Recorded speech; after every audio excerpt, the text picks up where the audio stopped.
J'ai vu tant de choses que vous, humains, ne pourriez pas croire.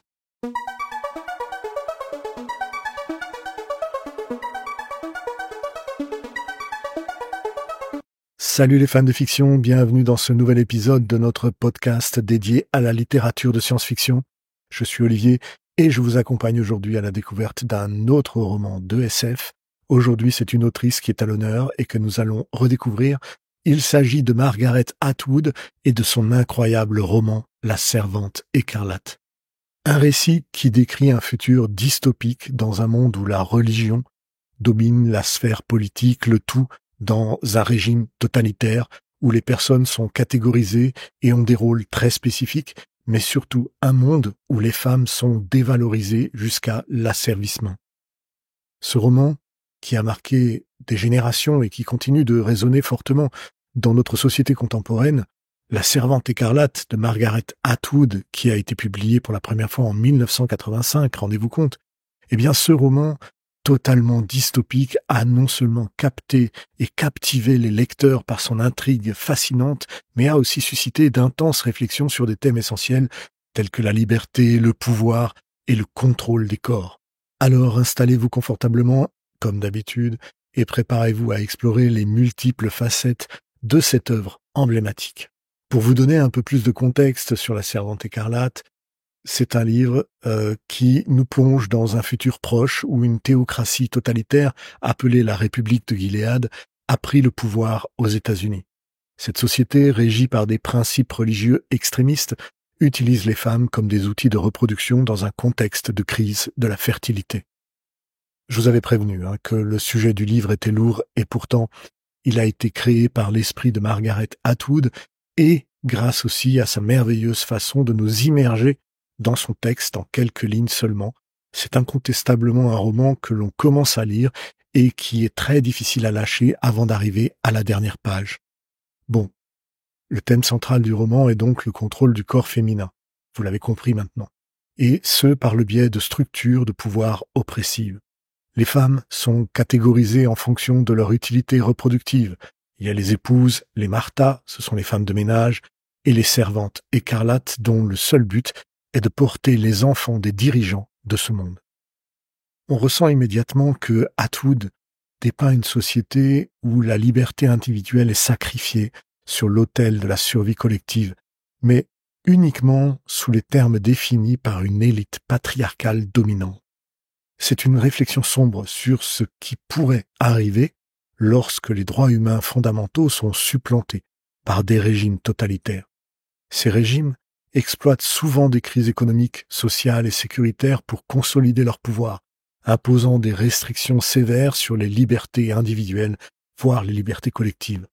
Ils utilisent la propagande, la surveillance et la répression pour étouffer la dissidence et contrôler la population, bien évidemment. Des exemples contemporains incluent, par exemple, la Chine avec sa surveillance de masse, ou la Corée du Nord avec son isolationnisme extrême. Ces situations montrent comment des gouvernements autoritaires peuvent éroder progressivement les libertés fondamentales, nécessitant une vigilance accrue au niveau international pour défendre les droits des êtres humains. Margaret Atwood, qui est une figure emblématique de la littérature contemporaine, a voulu, à travers ce texte de science-fiction, nous permettre de développer notre sens critique sur ces aspects dans notre société. Née en 1939 à Ottawa, une des plus belles villes du Canada, la ville aux 1000 parcs et aux 4 plages, Margaret Atwood a une carrière littéraire prolifique couvrant plus de 50 ans avec des œuvres allant de la poésie au roman, en passant par des essais et des nouvelles, et La Servante écarlate, bien évidemment. Ce qui distingue Atwood des autres romanciers, eh bien, c'est sa capacité à combiner des éléments de réalisme, de dystopie et de science-fiction pour créer des histoires qui, tout en étant ancrées dans des contextes totalement fictifs, résonnent profondément en nous avec les réalités sociales et politiques que nous connaissons. De toute manière, Atwood a toujours été une observatrice attentive des dynamiques de pouvoir et de la condition féminine, ce qui transparaît clairement dans La Servante écarlate. Elle s'est ainsi inspirée de nombreux événements historiques et contemporains pour créer Gilead, notamment les purges religieuses, les régimes totalitaires et les mouvements des droits des femmes. Et son travail met souvent en lumière des libertés fragiles, que nous tenons pour acquises. Le message principal du roman est un avertissement sur les dangers du fanatisme religieux et du contrôle totalitaire. Le récit illustre comment les droits et les libertés peuvent être rapidement érodés sous un régime oppressif. Atwood nous rappelle que la vigilance est nécessaire pour protéger nos droits et libertés et que l'acceptation passive de petites concessions peut mener à des pertes bien plus tragiques. Commençons par l'histoire de Defred, la protagoniste qui va nous accompagner tout au long du récit par sa voix et qui va nous permettre de découvrir très progressivement son univers personnel et ses propres réflexions, interrogations, constats. Il faut y voir le développement d'un esprit de résistance, celui de quelqu'un qui garde espoir dans un monde désespéré. Son récit est à la fois terrifiant et inspirant, car malgré les atrocités qu'elle subit, elle trouve des moyens de résister et de préserver une part de son humanité bien à l'abri. La leçon est claire. Même dans les circonstances les plus terribles, l'esprit humain a la capacité de résister et de lutter pour sa propre liberté. Margaret Atwood, dans La Servante écarlate, explore les thèmes de la résistance et de la lutte pour la liberté dans une société dystopique où les droits des femmes sont écrasés. Cette exploration trouve des parallèles fascinants dans d'autres œuvres de science-fiction, telles que La Zone du dehors d'Alain Damasio, qui dépeint une société ultra contrôlée, où un groupe de résistants, la Volte, se bat pour l'autonomie et la liberté individuelle contre l'oppression technocratique. Comme dans l'œuvre d'Atwood, la résistance collective devient alors une forme de rébellion essentielle contre l'autoritarisme. Dans Une machine comme moi, Ian McEwan pose des questions sur la liberté et la conscience à travers les interactions entre humains et intelligence artificielle, la lutte pour l'autonomie et la vérité, bien que moins explicite dans le domaine politique, résonne avec la quête de liberté des personnages d'Atwood. Enfin, dans La parabole du semeur d'Octavia Butler, un livre extraordinaire dont je vous parlerai dans un futur podcast, c'est obligé, nous suivons Lauren Oya Olamina, une adolescente noire de 15 ans atteinte d'hyper-empathie, dans un futur ravagé où elle lutte pour établir une communauté basée sur la liberté et la compassion. Lauren vit également dans un monde dystopique où les États-Unis se sont effondrés sous le poids de la violence, de la pauvreté et de la désintégration sociale. Sa capacité à ressentir intensément la douleur des autres, loin d'être une faiblesse, devient une source de force et de détermination chez elle. Lauren crée alors une nouvelle philosophie religieuse qui prône l'adaptabilité et la survie par la transformation de soi. À travers son voyage, elle rassemble un groupe diversifié de survivants, formant une communauté unie par des valeurs de coopération, de liberté et de compassion. Sa vision prophétique d'un avenir meilleur, malgré les circonstances désespérées, illustre la résilience et la capacité de l'esprit humain à se battre pour un monde plus juste. Et ce combat pour un avenir meilleur rappelle la résistance et l'espoir présents dans La Servante écarlate de Margaret Atwood. Comme Defred, Lauren montre que même dans des moments d'obscurantisme, l'humanité peut trouver la force de résister et de se reconstruire. Ces récits nous rappellent l'importance de la solidarité, de la compassion et de la lutte pour la liberté face à une oppression souvent menée par une élite financière et politique.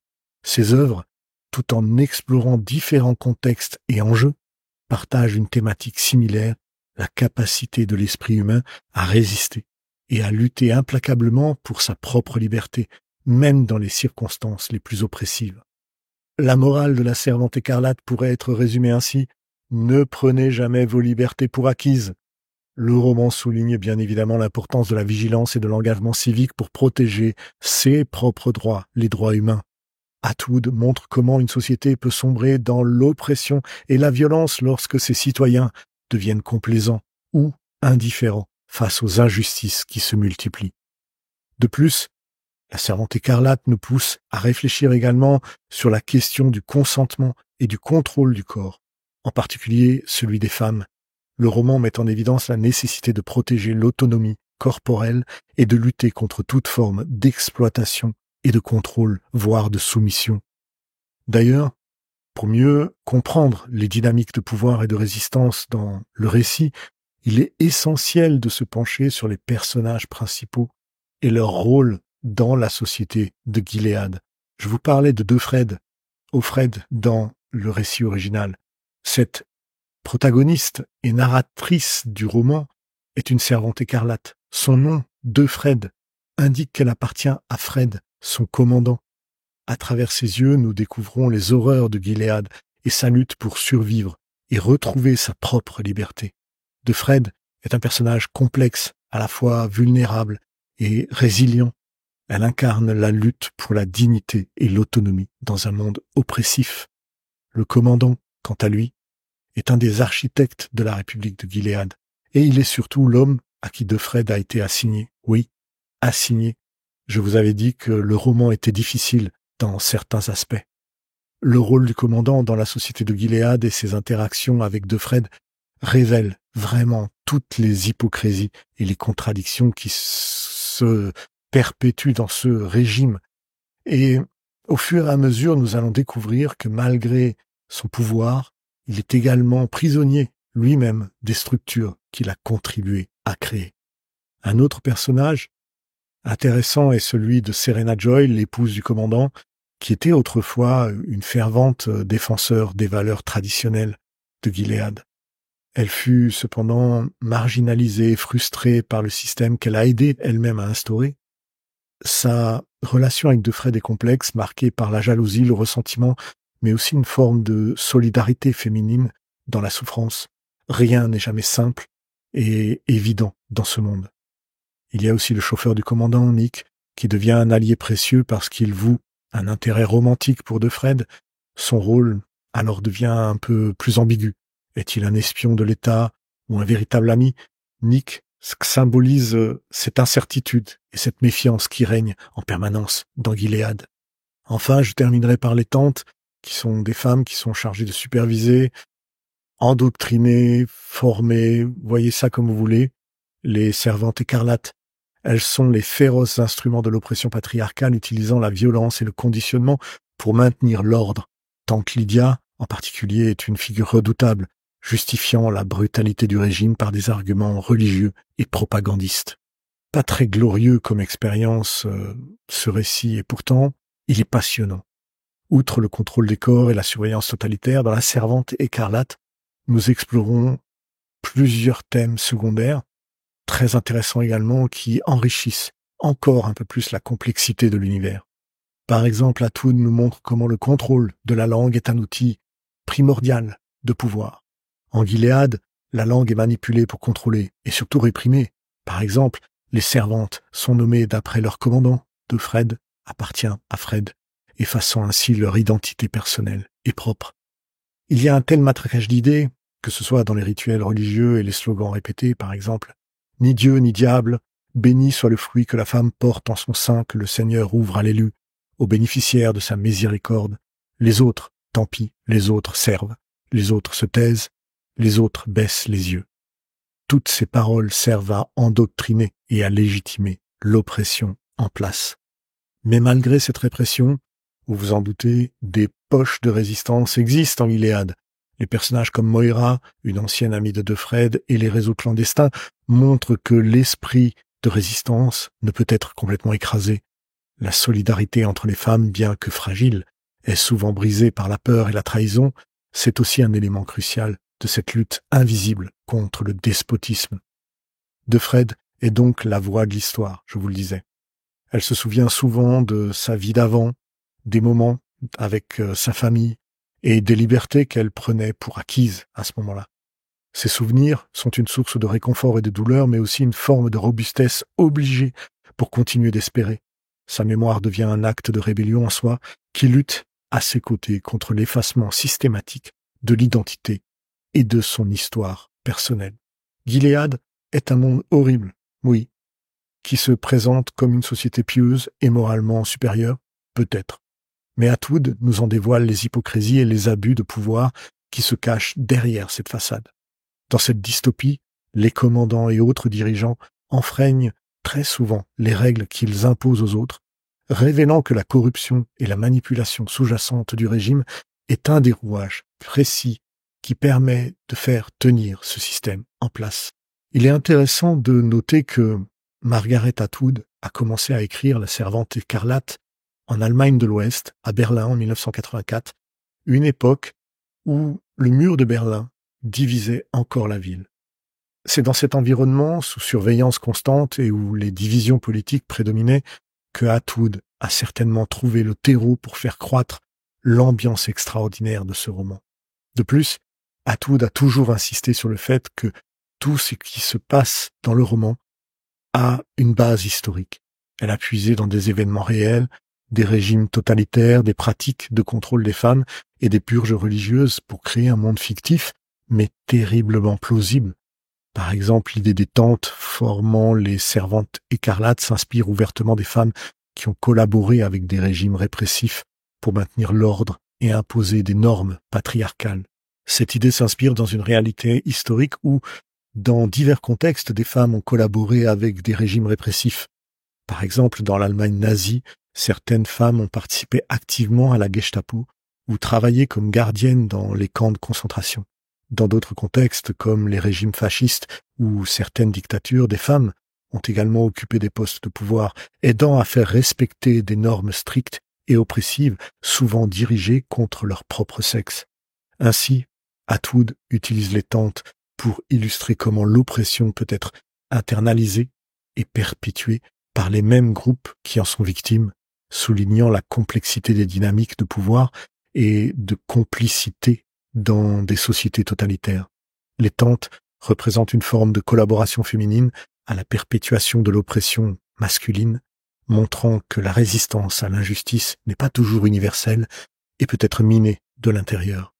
La servante écarlate est devenue donc un symbole puissant dans les débats sur le droit des femmes et la liberté reproductive. Le roman et ses adaptations ont inspiré des mouvements et des discussions sur les lois restrictives concernant l'avortement, la surveillance de l'État et les droits humains. La popularité continue de ce roman montre combien ces thèmes restent pertinents dans un monde où les droits des femmes et les libertés individuelles sont constamment menacés. En 2017, d'ailleurs, lors de la marche des femmes à Washington DC et dans d'autres grandes villes également, de nombreuses manifestantes portaient les robes rouges et les bonnets blancs des servantes écarlates, transformant le costume en symbole de résistance contre l'oppression patriarcale et les atteintes aux droits reproductifs des femmes. Nous voyons que l'impact de l'œuvre se manifeste également dans les domaines de la mode, de l'art et de la littérature. Les images et les motifs de la servante écarlate sont souvent utilisés pour critiquer les structures de pouvoir et pour rappeler l'importance de la vigilance et de toute forme de résistance. Ce récit est finalement bien plus qu'un simple roman dystopique. C'est un miroir tendu à notre société, un avertissement et un appel à l'action également. Margaret Atwood a créé une œuvre qui continuera de résonner par sa pertinence et sa profondeur en nous plongeant dans le monde répressif de Gilead. Elle nous oblige à examiner nos propres valeurs et les structures de pouvoir qui nous entourent. Je vous laisse d'ailleurs avec ces questions. Dans quelle mesure sommes-nous prêts à défendre nos libertés individuelles et collectives face aux menaces du fanatisme et du totalitarisme? Que considérons-nous vraiment comme du fanatisme? La servante écarlate nous rappelle que la liberté est précieuse et fragile, et qu'il appartient à chacun de nous de la protéger. La morale de ce roman résonne particulièrement dans notre monde contemporain, où les droits et les libertés sont souvent menacés par des idéologies extrémistes et des régimes autoritaires. Prenons par exemple la situation à Hong Kong, où les manifestations pro-démocratiques ont été sévèrement réprimées par le gouvernement chinois. Les citoyens ont tout de même lutté pour maintenir leur liberté face à un régime cherchant à imposer une surveillance et un contrôle strict. Cette lutte rappelle l'importance de la résistance collective pour préserver les libertés individuelles. Un autre exemple est la montée des mouvements populistes et nationalistes en Europe, mais aussi aux États-Unis, qui utilisent la peur et la division pour renforcer leur pouvoir. Ces mouvements peuvent éroder progressivement les libertés civiles sous couvert de plus de sécurité et de protection nationale. Enfin, considérons les atteintes aux droits des femmes dans certains pays où des lois restrictives sur l'avortement et le droit reproductif sont imposées, souvent sous l'influence de groupes religieux fanatiques. La lutte pour l'autonomie corporelle devient alors une question de liberté fondamentale. Ces exemples contemporains nous montrent que le fanatisme peut prendre de nombreuses formes, qu'il soit politique, religieux, même idéologique. Notre vigilance et notre engagement sont essentiels pour défendre nos libertés contre ces menaces. Atwood nous rappelle que la liberté n'est jamais acquise définitivement et nécessite une défense constante et active. Nous arrivons à la fin de cet épisode passionnant. Si le thème et le récit que nous avons exploré aujourd'hui vous ont captivé, intéressé, n'oubliez pas de vous abonner à notre podcast pour ne rien manquer de nos futures explorations dans le domaine de la science-fiction littéraire. Aimez, partagez cet épisode sur vos réseaux sociaux pour aider d'autres amateurs de SF et de récits fantastiques à nous découvrir. Votre soutien est bien sûr essentiel et permet à toute la communauté de passionnés de science-fiction de grandir et d'échanger sur des idées et des sujets aussi vastes et variés que ceux que nous avons abordés aujourd'hui avec la Servante écarlate.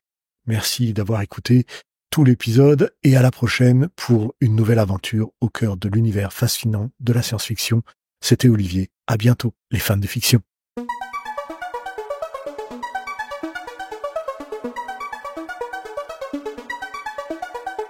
J'ai vu tant de choses que vous, humains, ne pourriez pas croire.